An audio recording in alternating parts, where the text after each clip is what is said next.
प्रत्येक तत्व अति सूक्ष्म अविभाज्य कणों से मिलकर बना होता है, जिसे परमाणु कहते हैं। अर्थात परमाणु को किन्हीं अन्य सूक्ष्म कणों में विभाजित नहीं किया जा सकता है। नंबर 2, एक ही तत्व के सभी परमाणु आकार तथा गुणों में समान होते हैं, किंतु भिन्न भिन्न तत्वों के परमाणु भिन्न भिन्न होते हैं। नंबर 3, भिन्न भिन्न तत्वों के परमाणुओं के गुण भी भिन्न भिन्न होते हैं। नंबर 4, परमाणु अविनाशी होता है, अर्थात रासायनिक अभिक्रिया में परमाणु को ना तो उत्पन्न किया जा सकता है और ना ही इसको नष्ट किया जा सकता है। नंबर 5, तत्वों के परमाणु आपस में संयोग करके संयुक्त परमाणु बनाते हैं तथा आधुनिक अवधारणा में शब्द संयुक्त परमाणु अणु को व्यक्त करता है।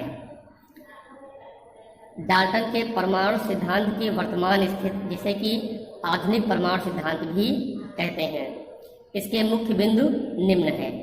नंबर 1, परमाणु अविभाज्य नहीं है, अर्थात इलेक्ट्रॉन, प्रोटॉन तथा न्यूट्रॉन तथा अन्य उप परमाणविक कणों की खोज से सिद्ध हो चुका कि परमाणु अविभाज्य नहीं है।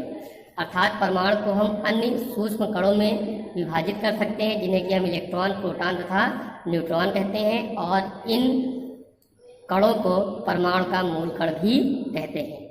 नंबर 2, एक ही तत्व के सभी परमाणुओं के परमाणु द्रव्यमान समान नहीं होते हैं। समस्थानिकों की खोज के पश्चात यह सिद्ध हो चुका कि एक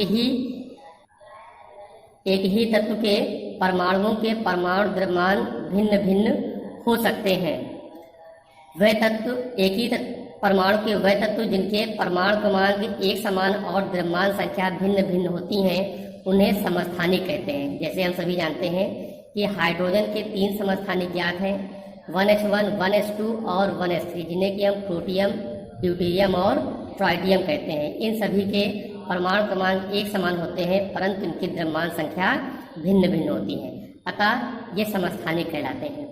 नंबर 3, भिन्न भिन्न तत्वों के परमाणुओं के द्रव्यमान समान हो सकते हैं। यह तथ्य संभारिकों की खोज से सिद्ध हो चुका। संभारिक भिन्न भिन्न तत्वों के वह परमाणु जिनके परमाणु क्रमांक असमान परंतु द्रव्यमान संख्या एक समान होती है, संभारिक कहलाते हैं। जैसे कि आर्गन, पोटेशियम और कैल्शियम, इनके परमाणु क्रमांक क्रमशः 18, 19 और 20 हैं, परंतु इन सभी की द्रव्यमान संख्या एक समान है, 40 होती है। ये संभारिक कहलाते हैं। नंबर 4, नाभिकीय रसायन के उदय के पश्चात एक परमाणु का दूसरे परमाणु में परिवर्तन संभव हो गया। नंबर 5, परमाणु आपस में भिन्नात्मक अनुपात में भी क्रिया कर सकते हैं, जैसे C12H22O11, ये माल्टोज है, डाइसैकराइड। इसमें कार्बन, हाइड्रोजन और ऑक्सीजन का अनुपात 12:22:11 है। मोल अवधारणा। मोल शब्द का प्रयोग सर्वप्रथम ऑस्टवाल्ड नामक वैज्ञानिक ने किया था। इसका शाब्दिक अर्थ होता है ढेर। किसी पदार्थ का एक मोल उस पदार्थ की वह मात्रा है जिसमें 6.02 × 10⁻23 कण, ये परमाणु, अणु अथवा आयन होते हैं,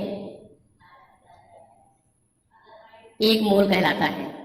उपरोक्त संख्या 6.02213667 × 10⁻23 को वैज्ञानिक एवोगैड्रो के सम्मान में एवोगैड्रो स्थिरांक कहा जाता है तथा इसे Na से व्यक्त करते हैं, अर्थात Na बराबर 6.02213667 × 10⁻23 इकाई।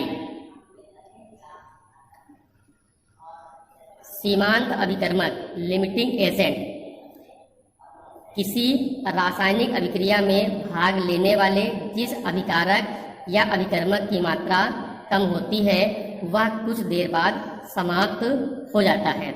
उसके बाद और आगे अभिक्रिया नहीं होती है, भले ही अभिकारक की मात्रा कितनी ही उपस्थित हो।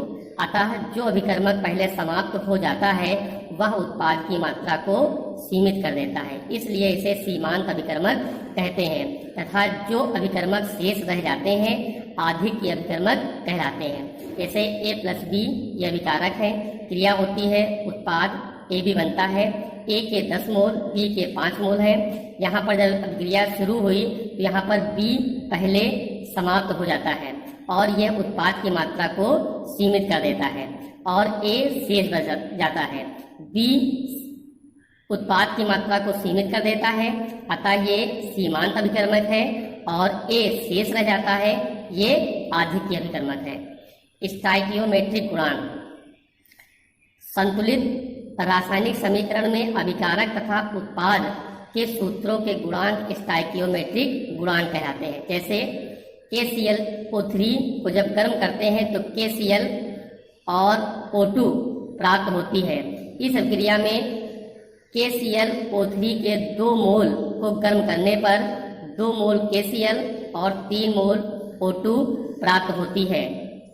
अतः इस अभिक्रिया के स्टाइकियोमेट्रिक गुणांक 2, 2, 3 है। इस